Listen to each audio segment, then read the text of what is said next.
Les films sont plus harmonieux que la vie, Alphonse. Il n'y a pas d'embouteillage dans les films, il n'y a pas de temps mort. Si on ment un peu, c'est pour être plus vrai.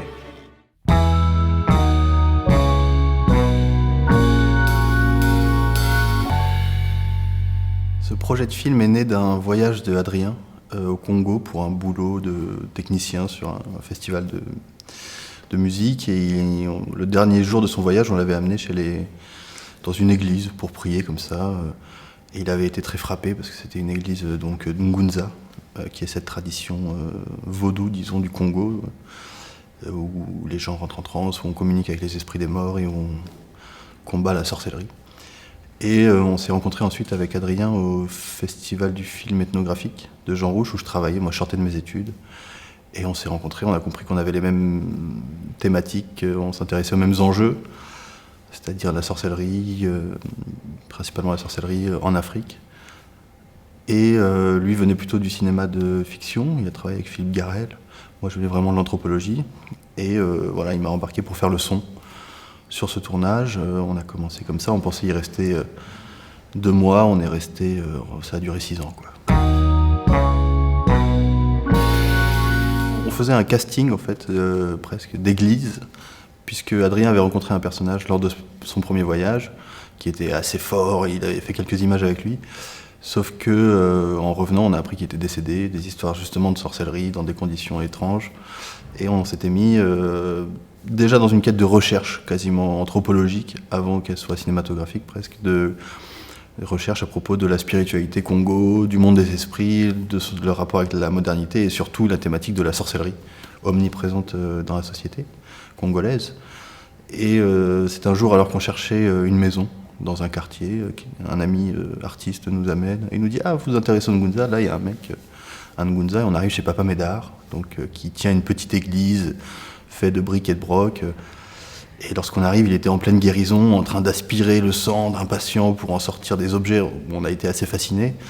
Et lui, c'est comme s'il nous avait prophétisé. Il a dit qu'il avait rêvé, il y a 2 ans, que 2 Blancs viendraient faire un film sur lui et qui nous ressemblaient, et donc que c'était bien nous, et donc que ce film devait se faire, que lui était d'accord, mais il fallait demander l'autorisation aux esprits.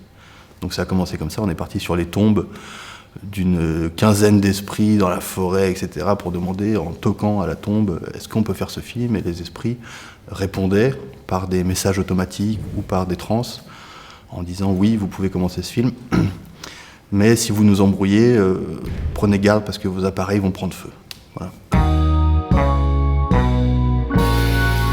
On a tourné énormément de pèlerinages, de rituels, d'actions, et surtout on ne comprenait rien au début parce qu'on ne parlait pas la langue. Tout était en lari, en kikongo, la langue qui est parlée par le peuple congo. Et on filmait, on dérushait, donc il y avait tout un travail très lent comme ça. Toute cette trame s'est déroulée sous nos yeux, mais en fait l'histoire est infiniment plus complexe. Notre travail était surtout de réduire et rendre intelligible. Et ainsi, il y a presque 0,4% de la réalité qui est dans cette histoire de Médard. Après, dans la structure du film, on a voulu, oui, pouvoir commencer par une exposition assez concrète, presque anthropologique, du travail de Médard, de son travail de guérison, de la place de la sorcellerie dans la société.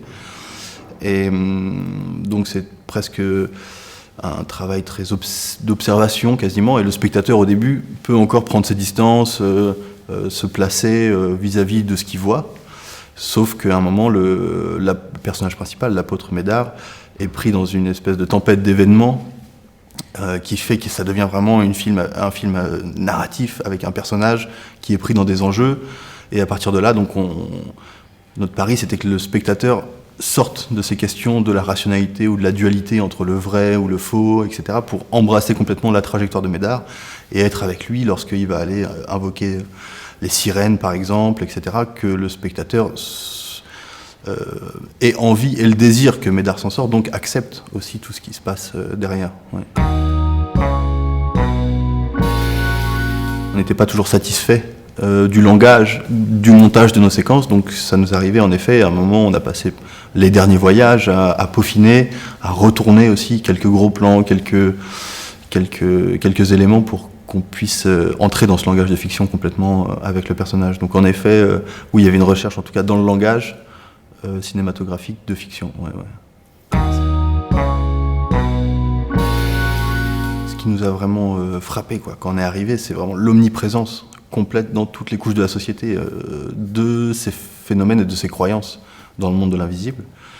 C'est-à-dire que même les communistes, même les scientifiques congolais, et tous vont chez le féticheur ou se défendent des mauvais esprits, même ceux qui sont censés être rationnels, même le président de la République, etc.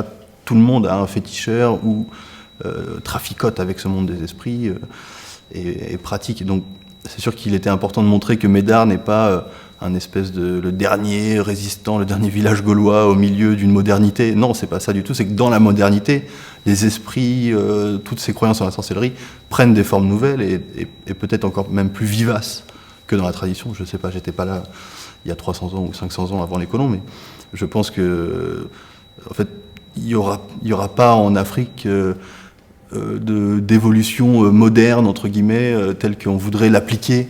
On aimerait que, enfin, on pense que toutes ces croyances relèvent de vastes délires collectifs ou de superstitions moyenâgeuses, etc. Mais notre conviction, c'est que non, c'est que c'est une partie essentielle de la vie là-bas et qu'elle traverse toutes les couches de la société. Et c'est ça qu'on voulait montrer, notamment avec ce tribunal coutumier, qui est un tribunal reconnu par l'État et qui gère les affaires de sorcellerie. Il peut arriver lors de séances qu'un rêve soit pris comme une preuve, par exemple. Voilà, donc on est à ces niveaux-là de croyances et nous, ça nous a fascinés, bien sûr. Ouais.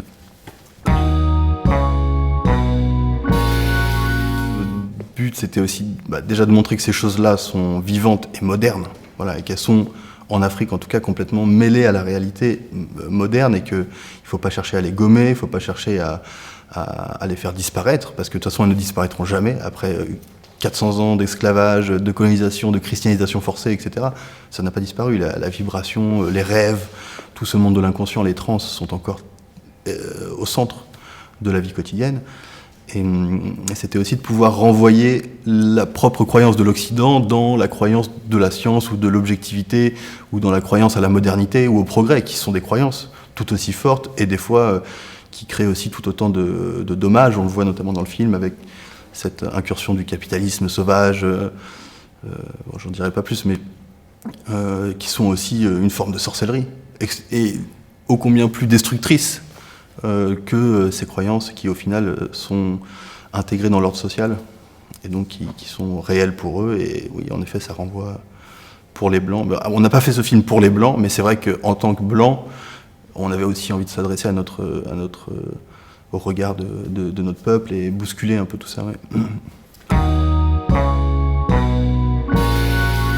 Il y a un espèce de rapport à l'image complètement incroyable. C'est aussi ça qui nous a encouragés à faire le film, c'est qu'à un moment, une fois que tu débats, enfin voilà, il nous a fallu connaître les codes, l'art de la palabre pour expliquer notre place et notre présence. Et une fois que ça s'est débattu, comme au tribunal par exemple, on est parti voir les chefs, on a expliqué rapidement et on a un peu suivi les convenances, c'est-à-dire qu'il faut toujours arriver avec quelque chose, tu vois. Il y a un rapport comme ça qui est très africain, dans lequel on a dû rentrer, on a dû comprendre les codes, pour pouvoir ensuite faire à peu près ce qu'on veut. Et c'est vrai qu'aujourd'hui, je sais que je peux tourner à peu près toutes les séquences que je veux là-bas, dans des conditions presque de cinéma studio, quoi. C'est-à-dire les gens ne font pas du tout attention à la caméra, et après chaque personne, il faut lui réexpliquer, quoi. Voilà. Mais sinon, une fois que c'est... Il y a aussi le rapport au chef, tu vois, quand tu vas voir le chef, si le chef dit d'accord, Médard, il a des fois 100 disciples qui sont là, mais si Médard dit « eux, c'est bon », c'est bon. Puis ceux qui ne veulent pas être filmés nous le disent, et puis voilà, ça arrivait aussi des fois. Après, il y a aussi que les gens n'ont pas forcément conscience du rôle de l'image. Tu vois, dans notre société, l'image est vachement importante, etc. D'abord, on est dans une tradition orale. Alors, il y a Facebook, il y a Internet qui arrive et tout. Le rapport commence à se transformer, mais au final, il n'y a pas cette compréhension ou cette projection que fait le cinéma. On tourne maintenant, mais peut-être que ces images vont pas servir. Peut-être qu'elles serviront, mais dans un film pour dans 2 ans, enfin, ça fait des projections déjà un peu lointaines pour des gens qui sont ancrés dans un présent extrêmement puissant. Ça fait qu'on n'a pas reçu trop de difficultés, quoi, à part les autorités des fois qui nous bloquaient, quoi. Ah ben il adore. Il dit je suis le plus grand acteur de Brazzaville, quoi. C'est vraiment, pour lui, c'est sa fierté. C'est pas l'œuvre de sa vie, mais enfin si, je pense que c'est quand même l'œuvre de sa vie. Il adore, et puis on a vraiment fait ce film main dans la main, quoi. C'est-à-dire que on l'a quand même suivi. On était sur place en tout 3 ans et demi. Donc on a fait un peu d'autres films, etc. Mais au final, on a vécu très longtemps sur sa parcelle ou dans sa rue, donc on était tout le temps là. Et je sais pas, il y a une espèce de force d'intégration, d'engloutissement de l'étranger dans la réalité. Tu vois, ici, c'est très facile, tu peux ne pas connaître ton voisin de palier, qui est ton voisin de palier depuis 10 ans, tu le connais pas forcément. Là-bas, tout se sait, et puis à un moment, tu te fais intégrer, aspirer presque dans cette réalité, et puis tu fais partie du paysage. Et donc, en plus que Médard ait beaucoup aimé le film, on est vraiment rentré dans la famille, quoi. Si tu veux, il a un fils qui porte mon nom, enfin voilà, etc. Et puis plein d'autres trucs encore, d'anecdotes. Mais... Donc voilà, il y a une vraie, c'est une vraie fusion, quoi, quand même. Ouais. C'est complètement notre créneau, en tout cas pour ce film et pour la suite, c'est qu'on a vraiment tout fait tout seul. À la fin, on a réussi à avoir un coproducteur, on a monté notre boîte de prod, et il nous fallait absolument cette indépendance et ce temps, parce que le temps africain n'est pas du tout le même temps documentaire qu'en Europe, quoi. Ici, il nous faut peut-être, je sais pas, en 3 semaines, enfin, quand tu rencontres un producteur ici, on te dit, bon, bah, t'as 3 semaines de tournage, et puis voilà. Là-bas, il fallait qu'on puisse rester, s'intégrer, vivre sur place, et sans indépendance, si t'as un mec qui t'appelle tout le temps pour savoir quand est-ce que tu rentres, justement, la création n'existe pas, quoi. Donc, la création, pour nous, la création passe par l'indépendance, ouais, complètement.